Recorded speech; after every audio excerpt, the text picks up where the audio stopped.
Encounter is brought to you by the Broome County Council of Churches, where we connect compassion with needs as we inspire growth with dignity. You'll find us in special places throughout the community. For those who remain hungry, we provide meals. For those who are challenged, we build wheelchair ramps. We comfort those who are ill, minister to those who are confined, and we remain an advocate for change and understanding on behalf of every element of our community. Connect and inspire. Encounter the Broome County Council of Churches. Well, good morning and welcome to Encounter. I'm your host today, Joe Sellepack, Broome County Council of Churches Executive Director. Our community has a lot of agencies that come together in order to help us be who we are here in Broome County. They are collectively, nonprofits are sometimes referred to as a safety net for our community. And one of those great organizations that I have long admired, and I think they do a great job. And if I could give my Joe Sellepack stamp of approval on an organization, it would be Mothers and Babies Perinatal Network. They do a great job helping mothers and babies and families in order to keep kids safer and to make families a better place for us to raise our children. It's an important task for anyone, and Sharon Chesna is the executive director at the Mothers and Babies. And last time I saw Sharon, we were at Rotary together in person, and it's kind of weird going back from in person into more of a virtual reality like this, Sharon. But we were eating at the same table, and I saw her across the table, and it was great to see. I was happy to be in person. It was like I don't know how else to describe it. There was a feeling of joy and happiness in that room that was pretty palpable. And it was good to see you then. And it's great to have you on Encounter today. So Sharon, how did you get involved with Mothers and Babies? Well, now, how much time do you have, Joe? But first of all, thank you so much for those great compliments for both myself and in our agency. I actually have been, obviously, as I think you know, I'm the founding director for Mothers and Babies. And actually, prior to this, I worked at a medical obstetrical gynecological practice. So always looking at that realm of reproductive health. And after finishing, I was going back to school for my master's and thought it was time to make a change, and I'd seen, this small ad about this small organization to help women get into prenatal care and to improve birth outcomes. And so that was it. And I'll tell you the really interesting part of it. It was a collaboration between UHS and Lourdes. And when I applied, I didn't hear anything. So I knew some people at UHS, and I called and said, I applied for this position, but I'm not heard back. And they said, well, we don't really think you're quite the right person for it. How do you know that? You haven't even met me yet. And they, well, we think it has to be a nurse. And my background, my education is actually in business administration with an emphasis in healthcare. And I said, oh, no, you need me. I mean, I had worked and I said, I know, Medicaid. I worked in Perinatal clinic for many, many years. I understand what, women need and what the gap is between medical care and what is needed out in the community. And so I got the interview, and there you go. So that was the beginning of it for me. And actually it was an informal coalition at the time. So I incorporated the organization in 1995 as one of at that time, the 13 perinatal networks in New York State. So you're coming up on your 30th anniversary then. Very, very close. Pretty close. Yeah. Yeah. Wow. I did not know all of that history, but boy, what a roundabout way to get into a job interview. I appreciate anybody that comes out and says something like that, because it kind of is an indicative of the confidence that you have in yourself and in your mission in life. I guess you really, really want to help mothers be within their role as caring for their children. It's very obvious to me. And so Mothers and Babies has been around for at least almost 30 years then, right? And so you're coming on your 30th anniversary pretty soon. What kind of, like, how has the organization changed over the time that you've been there? So one, we've grown a great deal. Part of the rest of my sort of beginning story is that we started with a grant of $78,000. So when I did get the position, and it was an informal coalition at the time, with the goal of making sure that our communities were aware of what at the time was the Prenatal Care Assistance Program. So that's an expanded Medicaid eligibility program for pregnant women who were otherwise uninsured.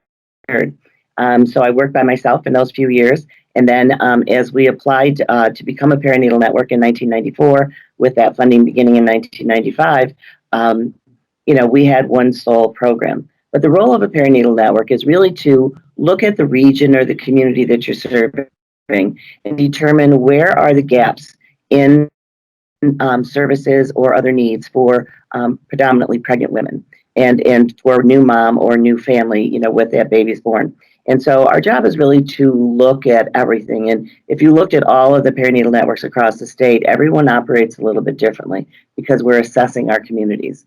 So as I began a lot on my own assessing the community, we knew that if we want to reduce infant mortality, that we need to make sure that women not only have the appropriate health care, but the family has what they need after that baby's born to help keep them alive. And our infant mortality is through the first birthday.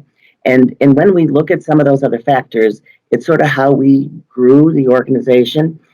Teen pregnancy prevention, is intricately related to higher rates of infant mortality. It's a converse that, babies born to teens are more likely to die in the first year of life than babies born to their older parents. And that's a part of that readiness piece. So we looked at teen pregnancy prevention. We also know that about at least 1/3 of all infant deaths will occur from months 1 through 12. Right. So is that medical care that they need, or is it really supportive services? And that comes right down to parenting. So in the very early years of the organization, I did a big survey of everyone in the region to see who offered what parenting and in what type of mode that was. And some was, yeah, we have a few books on the shelf. Oh, we, have this. And of course, we weren't pervasive with the internet at the time. And then the other piece, of course, is the regular prenatal care. But the primary focus from the state's perspective, and it was actually a national perspective, was we need to make sure that uninsured women are getting the insurance coverage they need so they can get into prenatal care. Right. So what I've just shared for you, Joe, is our 4 core program areas. And that's really what we still have today, only they have just grown in scope. But that's really the compendium that makes the most sense for our underneath the estate's initial mission, and then our mission as it is. The other thing that's always been very important to me is that I do not ever really want to compete with someone who's already working in the region in a respective program that might be needed. So we have helped other organizations find and write grants to expand upon a program or to create a program. And so it's really a balance in my mind of how much we might grow our programs, our agency, and only when it's really in the best interest of the community do I want to take on a program that perhaps can be a collaboration, but I don't want to take a program away from another organization. So you mentioned that you had 4 program areas, and if you wanted to kind of just give the bullet points, what were those 4 program areas? So it's basically our perinatal services or for services for people of reproductive age. Right. Then we have our family support programs. That's where our Family Resource Center, and those programs fall underneath our health insurance programs, and then our teen pregnancy prevention programs.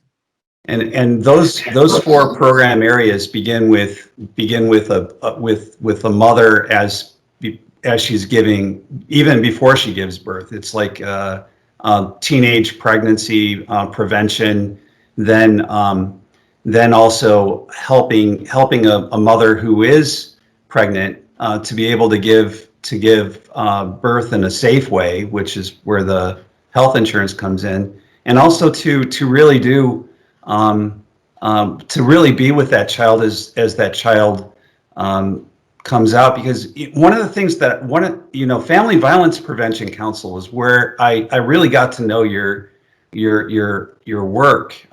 We had a meeting every week or every month inside of your offices, and so I kind of got to know a little bit about the organization through one of the directors who was on the committee. And I love the safe sleep thing, because it's a very practical thing, idea, but it just is something that people really need to get. It needs to get drilled into people, to let the baby sleep by itself, and to offer them the guidance of how to do that. What advice would you give to a new mother on a baby? So it is an ongoing message. We were just saying the other day that, not only do we need to give a message for a new mom, a new parent, because dads count as well. Right, they're caregivers, they're child care providers. Everybody needs to know, and more importantly, it's even the grandparents. The research around the Back to Sleep campaign began actually in the very early 90s. And they found that with that simple message of put your baby on their back to sleep, significantly reduced the incidence of, at that time, sudden infant death syndrome, but really it's accidental death. And it's a hard message to get across. I have to tell you that even my kids slept on their tummy, for a while, because we didn't know differently. And many people will say that. And so therefore it's hard sometimes for a parent to think about it. Oh, my baby's going to spit up, so they're going to choke if they're on their back. So we're constantly trying to help them understand the messages and how even the body itself, the infant's body, will automatically take care of itself in that back position, that supine position, but they cannot do anything when they're on their tummy or even on their side. So we're constantly trying to just tell new parents that it's super important that not only do you put the baby on their back to sleep, but the baby must also, baby sleeps best when they sleep alone, because again, lots of us, and again, I can remember you first few nights at home, especially from the hospital, and that little one is crying and you're exhausted and you've gotten up 5 times to see what you can do to relax them. And then the easiest thing is to bring them into the bed. And again, co-sleeping is one of those critical factors that often can result, in an accidental infant death. So we're trying always to just get these messages across that we know, that this is tough. And sometimes it looks like the baby's so alone and not being taken care of if there's nothing in the crib with them. But it truly is the best way for them to sleep. So we're constantly doing that. We now try to visit every new mom in the hospital, and we give them out a little onesie T-shirt. and the message on the front is, if I'm, lay me on my back, and the message on the back is, if I'm on my tummy, roll me over. We use all of these different tools to, help families remember that they must always, put the baby on the back to sleep. It's really hard sometimes when the baby, to remember too that we need to work at even with the cribs and other kinds of things that we use for babies to keep those up. So what advice would you give to new parents when they're looking at buying cribs like that? Well, of course, there's been a lot of legislation, with respect to the way cribs are constructed. Now for the last number of years, the width between the slats in the crib are much narrower. So There really is no risk of a baby pushing their head through. Thus, when we formerly used to have bumper pads, we now no longer have them. They're not even legal to sell in New York State, for example. Probably, Joe, I think one of the other pieces is that sometimes families simply cannot afford a full-size crib. And someone here, I'm sure that it's local as well, but we hear from a lot of times from our New York City counterparts, apartments are tiny and they don't have a space for a full-size crib. And so one of the other, important messages that we give is if you need a safe place for your baby to sleep, then a pack and play is that best option. Yeah. So we are a part of the National Cribs for Kids program. We are officially the South Central New York chapter of Cribs for Kids. And within that context, we have two goals, two commitments, if you will. One, that if a family has no other way to secure a crib, we will provide them with a pack and play. And we work very closely with the Departments of Social Services throughout the region. We work a lot with all the home visiting programs so that if they identify a family who doesn't have a crib, they can make a referral to us. The second component of our obligation as a chapter for National Cribs for Kids is that it goes with education. So every new parent that we meet with, we go through a safe sleep educational module with them and help them to understand, again, why it's so important for baby to be put to sleep on their back. Excuse me. And again, some of the other strategies like using a sleep sack versus blankets, why they shouldn't have, things in the crib, why you should not be sleeping with your baby, all of those things. And so, and now we partner very specifically with Broome DSS and Tioga DSS, because every Department of Social Services in the state is required to provide a crib to a family within services that they've identified without one. So for many years, they were dropping off a crib, but they weren't doing the educational piece. Right. And so we now go out and do that educational piece. And we've also partnered with all of the home visiting programs throughout our 8-county region to have staff there trained in the educational module so that they in turn can go and do that education when they're in the home with the family. Yeah. So if we have a listener who wants to get in touch with you about the Cribs program, how would they go about doing that? So you broke up a bit on me there, but I'm assuming you asked me how can they get in touch with us? Yes. How can they get in touch with you exactly? And so, of course, our obviously by phone. Our office number is 772-0517. They can also reach us through our website, and I believe that through our Facebook page they can send a message, and that will link through as well. We try to go out and do lots of education to any group. All of my community health workers who are in our reproductive health perinatal program are community health educator through there, and we also have a community relations coordinator, and then of course Christy, who's the director of our perinatal programs. Any one of us can come out and do a presentation on the Cribs for Kids program or the importance of safe sleep to any group. It can be a church group, it can be a community group, it can be a small moms group. We're partnering with the hospitals for their prenatal programs, prenatal classes, to go out and get this message out. So anybody can contact us. If someone needs a crib, they can call us directly. We'll set up an appointment to go into the home. And, I don't know, Joe, about you yet, but it's been a while since I set up a pack and play. And you can read the directions, but they're complicated. For me, it's been 26 years. Yeah. So I would need remedial help. That's for sure. So, and you know what? Everybody does. So it's very important to figure out how to set it up and also how to break it down. Right. And that's a part of the program that we do. So we can do that in someone's home. We could take it to a workplace.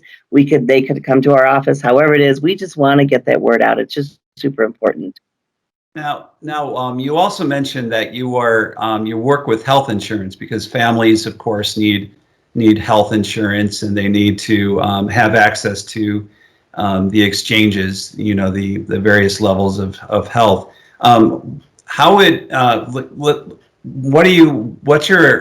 What's your thoughts on families coming to you? Like, how would they go about doing that, and what's important about health insurance in general? Well, of course, I think we all know, and again, key to the founding of our organization is that people's access to health care 90% of the time is limited by their ability to pay for it. And we all know that it's not cheap. So, we are absolutely committed to helping everyone who needs health insurance. And again, going back to our very early days, the focus was getting that pregnant woman insured, and then also making sure the baby had coverage for the first year of life. That was the model that New York State put together under the PCAP program. So from there, we evolved into making sure that once those babies had that coverage for the first year, they moved into the Child Health Plus program. Again, it was originally the New York State program to make sure children had health insurance. So now what has been built over the country is the idea of, whether you want to call it Obamacare or the Affordable Care Act, that anyone who needs insurance can get it. New York, as you know, of course, has their own health insurance exchange. That's a New York State of Health Marketplace. So that is one of our largest contracts. We are one of the contractors for New York State Department of Health to do application assistance. We can do the online enrollment for families, and historically the model of our navigators, that's the position that we have, and we cover 5 counties with this program. Our navigators will meet face to face with a family or an individual to walk them through the marketplace and to help determine what eligibility level they have, whether they might be eligible for a Medicaid product or the essential plan, which is a step up from that New York State subsidizes, or you go into the qualified health plans that are available for anyone who needs insurance. And of course, the Child Health Plus as well. So the role and the model that the state put together was both the cadre of navigators around the state employed by agencies such as mine, as well as they have a call center, which I believe they still employ around 800 people. And then, of course, people can go on the Marketplace website and do the application on their own. We found many, many times that it is extremely complicated for many people to get on the website and to walk through the entire application on their own. And so that's really the beauty of the navigators. We have 8 navigators on staff. I'm super proud to say that we have 4 navigators who are bi or multilingual, so that we can really assist people who don't have English as their first language. The other challenge for many families is, and particularly from our rural communities, they don't have internet access. They perhaps don't have a computer. They're not familiar with even how to use a computer. So we can help get all of that access set up for them and then get them through the application. And then if they have a problem with their health insurance, we're also part of another statewide initiative funded by the Department of Health. It's called the Community Health Advocacy Program. So if they have, let's say, for example, somebody did have a co-premium and they missed their payment, they could contact us and we would work with the insurance company to get them reinstated. We've all heard the stories about people who have had extraordinary out-of-pocket expense, or you get a denial of a claim from your health insurance company, or they've, prior to the days when we needed a pre-authorization. So through the Community Health Advocacy Program, we are here as one of, I think, 25 organizations under the umbrella of the Community Service Society of New York, which is based in New York City. They maintain the contract with the State Department of Health. And our CHA advocate's job is to help anybody who has a problem with anything related to healthcare. So it could be their coverage, it could be a denial of a claim, it could be a large out-of-pocket expense, it could be the cost of a prescription, it could be that they can't find the prescription. So whatever those are, they can contact our office, and our CHA advocate goes to work and helps to address whatever problem that is. So it's a really important part of our whole health, getting people insured initiative, is not just get them the insurance, but help them understand what their insurance can do for them. And then when there's a problem that arises within their health care, how we can help address that.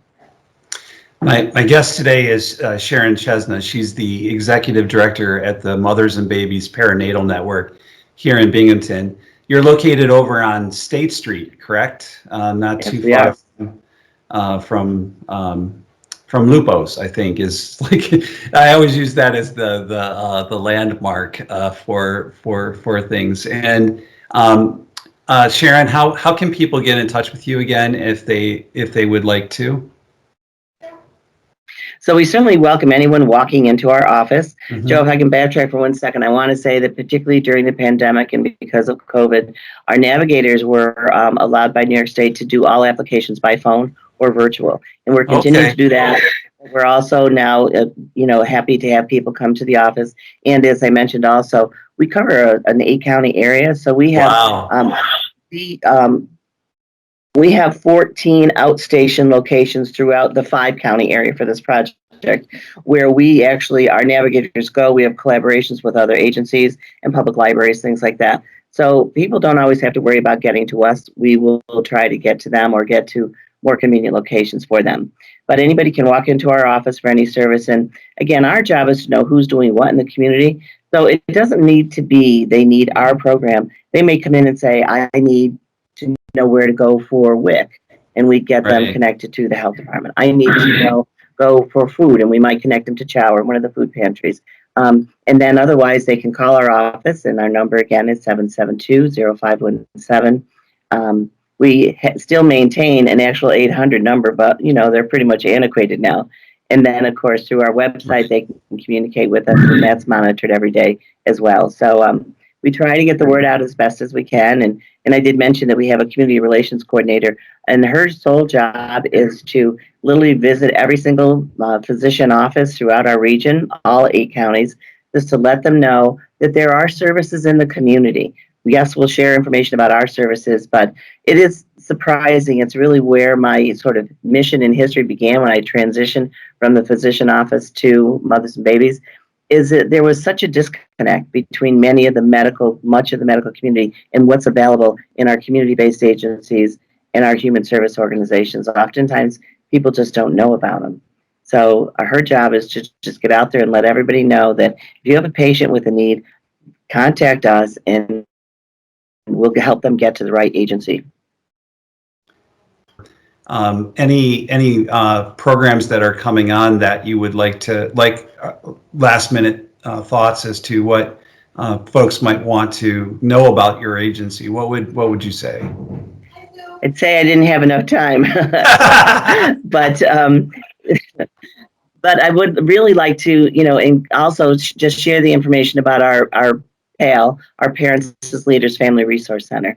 We've been in the community for 25 years with the PAL Center, and the idea is it is a drop-in. Any parent with an infant, a toddler up to 5 or 6 years old can stop into the center just for respite. They can play with their child. We have parenting programs. We work very closely, as I think with Family Court and DSS for families who are either at risk or the child's been removed for one reason. But we, again, provide families through the PAL Center with connections to all sorts of resources in the community. So make sure you keep mothers and babies and perinatal network at the forefront of your thinking when children, and especially when families are looking at trying to figure out how to best raise kids. Thank you so much for being on Encounter, Sharon. And for all of you, I hope you be good and kind to each other. Good to see you. Joe, thank you so much.